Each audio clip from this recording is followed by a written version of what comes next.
All right, so now I'll go over the solution just to make sure everybody got it, right? This is fair. So this one's fairly straightforward. I've given it on an exam. Then I moved it out after I felt like it could, it's a good just starter problem for these type of problems, right? The first thing we always do is if the root is null, return 0. Right? Because why are we returning 0? Well, because there's nothing, there's no numbers to add together in the tree, right? Let's do another one. Otherwise, right? You have int. Let's call it center this time is equal to root dot item. Int left is equal to sum tree root dot left. Int right is equal to sum tree root dot right.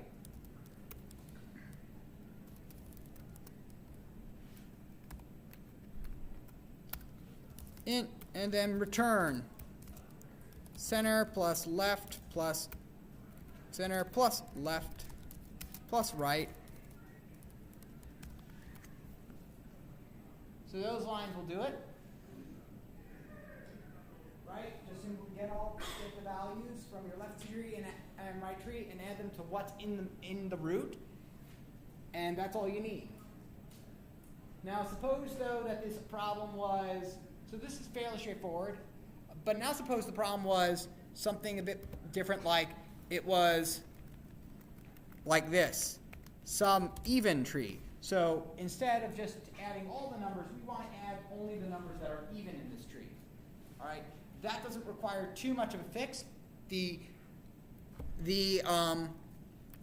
this is generally around the difficulty we like to put on exams and stuff and time labs, where we have just it's the same. It's where we just have one little thing, like one little if statement, right? So here we only want to add only the even numbers together, which is now essentially. All you have to do in this case is something along the lines of this. Root center is equal to 0 if root dot item mod 2 is equal 0, right? If it's even.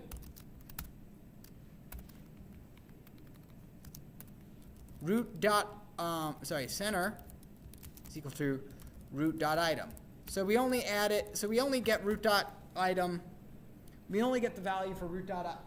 We only take the value out of our root and add it to our addition if it's if it's even. Even, same thing. All right. So everybody see how that would just only add the even numbers to the tree. All right. So that's around the difficulty of stuff. And if you want similar practice problems, what I recommend is like writing a method that's like this one down here in the toString. Not the weird toString I did over here, which is the pre-order traverse, but this one, right? This is something that's actually quite similar. Private string toString, node root, right? And this basically turns the tree into one big string. This is in what ordering does it do it in? For here, in this particular, in my write-up, is it pre-order, post-order, or in order? What do I have here? Is this a pre-order, post-order, or in-order traversal? What order do things go? So where is the root handled in comparison with everything else? Is it before left and right, in between left and right, or after left and right? Sorry? Yeah, well, where's root in comparison to left and right? Where's it processed, right? Before? Yeah, before. So this is a pre-order traversal. So this prints things in pre-order. So if I wanted an in-order traversal, this would go right here, right? And that would print, and that would return, and this would render us a string that would be all the constants of the string put together. right? And right here, instead, notice that we're returning an empty string because if it's null, then the string representation of it is nothing, right? So that's kind of another, so writing this is another, trying to write this one on your own is another practice exam, kind of, sorry, is another type of question you can try to practice on, or maybe dealing with strings that only have a certain quality, like maybe we only want to, maybe you want to print out. Instead of returning, try printing out strings, in which case it's a void. You don't return anything. But only print out strings if they're less than 5 characters long in this tree. Print them out in order, but only print out the characters that are less than 5 characters long. That's not actually much more code than what we've been doing. These problems don't take more than really 7 lines of code, 10 if we really push it. So those are good problems. Now, on the much more hard end of things, right, these really only get complicated if we have a problem like this, where we're trying to see if these two trees are equal. If these two trees are equal, in the sense that not only, we're not asking do tree A and tree B, do they just have the same items. If they did, we could just do an in-order traversal of them, right, and compare the in-order traversals, right, and then we'd be done with it. Right, we'd literally compare the outputs of rendering them into strings and do that. No, here I'm asking, do they not only have the same items, but do they store the items in the same way, right? Do they have the same shape and structure? So, and this is only complicated because we have not 1 but 2 trees to take care of. Now, originally, we only had really 2 cases to consider. Is our tree null or not? So here I have to consider, is tree A null, is tree B null? Or are they not null? So that gives us 4 possibilities, right? If tree A is null and tree B is null, and again, tree A and tree B are just roots here. They're roots of a tree or subtree, right? We'll do one thing, else if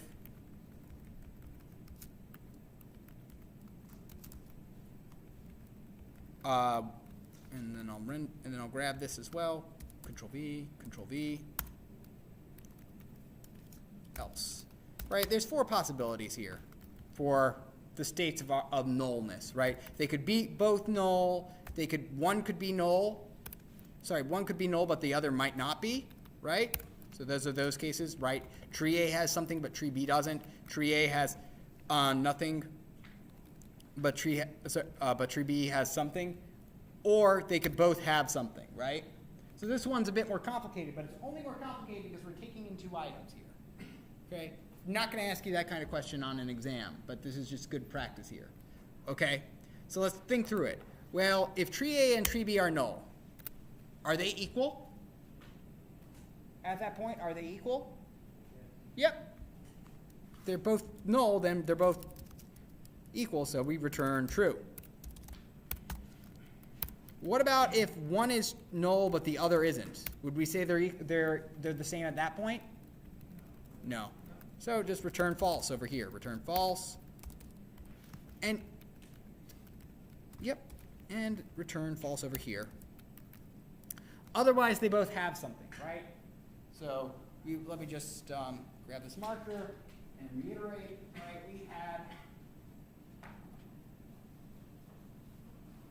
Right? We had tree A and tree B, A, B, and we had 4 possibilities. One was they don't have anything there, in which case they're equal.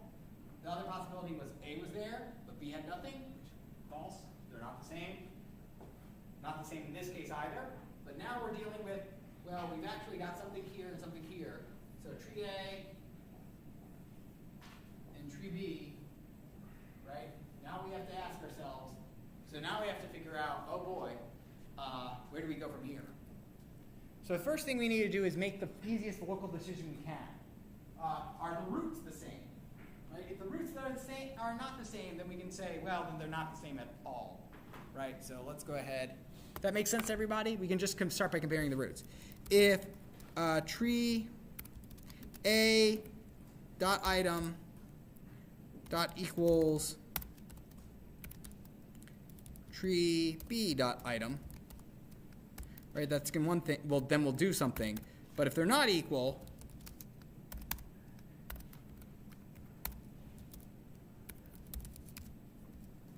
then we just return false again. Make sense to everybody?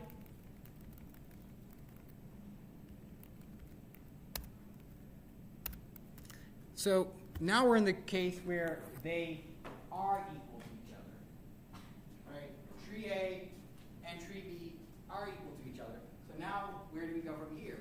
Well, in that case, they're going to be equal if and only if our left sides are the same and our right sides are the same. So our left sides are equal and our right sides are equal.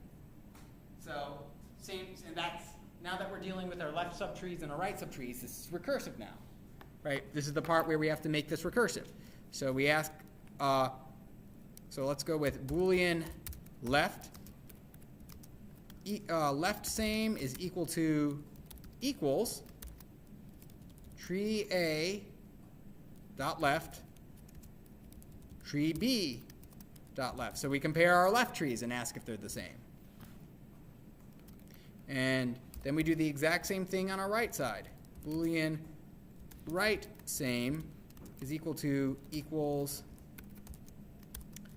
tree B dot left, sorry, tree A dot right, tree B dot right. So now compare the right trees, right? Compare their left trees, compare their right trees, and then just return left same and right same. Not much added on there. That makes sense? So is that nice and straightforward, hopefully? Now that we've actually taken care of it. So we have four, and the only reason we have four conditions is because we have two nodes, right? We had two conditions in these other things, one of which was just kind of implied, right? If the root is null, and then if it's not null. Here, it's only complicated because we have four conditions. Yes? Here's this is true, but just to verify this in case. You don't need left and right sitting here, right? You can just literally plug these in. Yeah, I can literally plug them into the return statement. I generally like doing this because it feels way more comfortable at the beginning when you just do it. When you have a couple more lines enumerating each step individually. All right. So this is definitely way harder than what you'd be asked. Now, typically on the exam, which is not next week but the week after, the kind of question I like to ask is actually a bit of a more complicated recursion question. But what I do is that the whole thing is complicated, but the individual components aren't. So I break it up into individual components, right, for you guys and have you solve it. So it's you do this. So it's a bigger problem that's solved by basically breaking it up into a couple methods that are both solvable in like the same amount of lines, 7 lines generally. Again, if you master this kind of thing, it's really good because then you've got this mastered for the final and for the second exam, and you can rely on those because there's always a coding question that asks a traversal, some kind of traversal. Okay. So yes. Just out of curiosity, did you ever say solve using recursion on the test? Like, will you ever say like you must do this using recursion or no? Have I done that before? No, I don't think we've ever implicitly said you have to do this using recursion because it turns into a real mess if you try to solve this one without using recursion. Using recursion, we got it down to very simple statements, right? Without using recursion, I've seen one student do it successfully without recursion, one or two. One student was just really, one student had this nasty tangle spaghetti code, which was not very nice of me to have to, it was not very nice for me to have to just untangle the spaghetti code because here I'll be, it's going to be a couple days before grades are due, right? I literally get you. What happens, you take it on Tuesday, grades are typically due Friday, so I don't really have any time. And I basically barricade myself in an office or somewhere, and then proceed to work on these things for 2 days straight, grading them. But anyway, that one was a NASA spaghetti code, and it was like he got 8 points out of the 10 there because I think there were just some minor syntactical errors in the case in this. But otherwise, it was correct. Then one person did do it without recursion, technically, but they used the stack. They used the stack, which basically begs the question, is this still recursion if you're just not doing the same method calls, right? Right? The stack is just doing what the recursion needs, which is the whole backtracking thing. So there is a way to do it without recursion. It just gets messy. It's so much easier if you know the forms and know how to handle these things. Because now that once we're done with this and then we're done with the hash table stuff, we go on. I like to do sorting next. So during the actual week of the exam, the videos I'll post will be on sorting. And that will be fine because that's a lot lighter. There's a lot less involved for you. There's a lot less coding involved because all the sorting code is basically can be found online. Doesn't matter what the sorting algorithm is. So instead we focus on the forms and and on the theory of it, right? So that ends up being a bit of a lighter chapter, especially in preparation for going into the winter break or the fall break. So, yeah, but to answer your question, we want to do it using recursion. But you're free not to. Other questions?